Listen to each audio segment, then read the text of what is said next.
Gaudí, Gaudí, arquitecte universal, amb les seves torres màgiques i el seu art sense igual. Des de petit somiava amb branques i color, i a Barcelona hi va deixar el cor. Va néixer el 1852, a Reus o a Riudoms ningú ha aclarit del tot.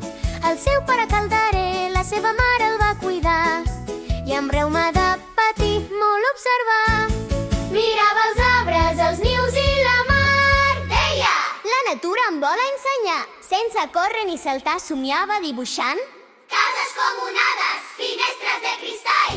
Va estudiar arquitectura a la gran ciutat, però en veure-ho tot tan gris no li va agradar.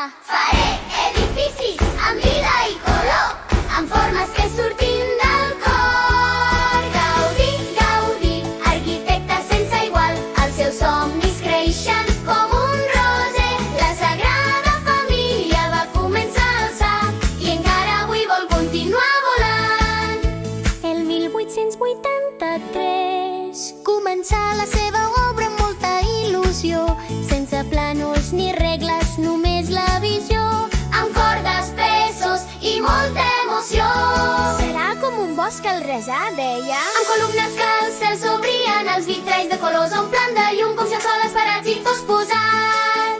A dalt de Barcelona en creà un jardí ple de mosaics que brillen sense fi, cercs de color abans per somiar, al parc avui és màgia per passejar. Una casa de contes, d'escates i sol, la casa Batlló resplendeix en el seu rol. Diuen que un drac dorm al terrat i les seves finestres somriuen de costat a costat. La pedrera ondulada és impressionant, amb xemeneies que semblen guardians al mirar les ones del mar.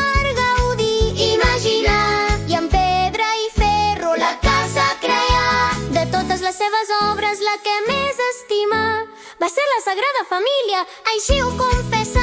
Dedica la seva vida fins l'últim dia, construint un somni d'alegria.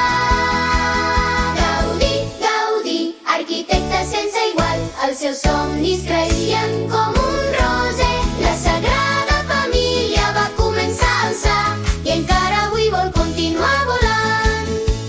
Els rics del món venien a buscar a Gaudí, el mestre de la llum i del lloc. Però ell, senzill, com un artesà més, vivia entre plànols i pols sense descans. El 1926 se'n va anar, un tramvia l'endugué, però no la seva fe. Els seus plànols, maquetes i la gran visió seguiren vius amb devoció. Avui el seu temple creix, és internacional, milions l'admiren, és monumental. Gaudí ensenya amb la seva construcció que els somnis tarden però tenen raó. Des de Reus fins al cel el seu art